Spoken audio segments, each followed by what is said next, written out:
আজ তার জিজ্ঞাসাবাদ পর্ব শেষ হলেও অরূপ বিশ্বাসকে ফের তলব করা হচ্ছে পশ্চিমবঙ্গ পুলিশের, বিধাননগর পুলিশের পক্ষ থেকে।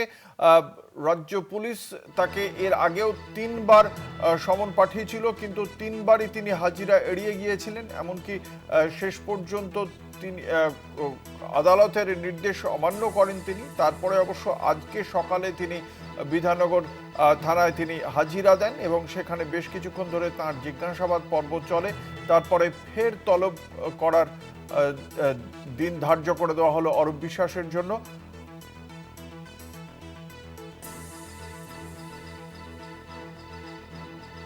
আর্জেন্টিনার তারকা লিওনেল মেসি যখন শহর কলকাতায় এসেছিলেন, সেই সময় সেই যে আয়োজক সংস্থা ছিল, শতদ্রু দত্তর আয়োজক সংস্থা, তাদের কথা না মেনেই কার্যত অরূপ বিশ্বাস তিনি সেই সময় স্টেডিয়ামে চলে যান, যথেষ্ট ঘনিষ্ঠ হন লিওনেল মেসির। এবং সেই বিষয়ে লিওনেল মেসির সংস্থার পক্ষ থেকেও গতকাল রাজ্য পুলিশকে মেল করা হয়েছে এবং সে মেলে সরাসরি এই বিশৃঙ্খলার জন্য দায় চাপিয়ে দেওয়া হয়েছে অরূপ বিশ্বাসের কাঁধে।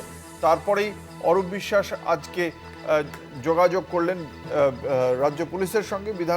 বিধাননগর থানায় তিনি আজকে যান।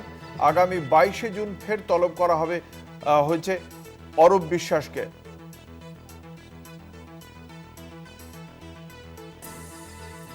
মেসি ইভেন্টের উদ্যোক্তা শতদ্রু দত্ত, তিনি কলকাতা টিভিকে ফোনে কি জানিয়েছেন শোনাবো।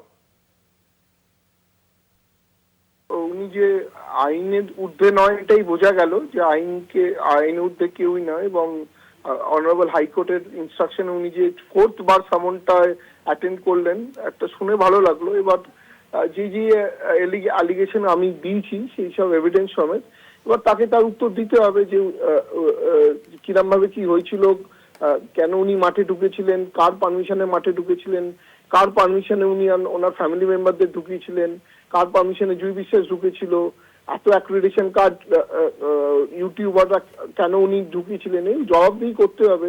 টিকিটগুলো যে নিয়েছিলেন সেই বিক্রি এভিডেন্স আমি দিচ্ছি, সেগুলো জবাব দিতে হবে ওনাকে।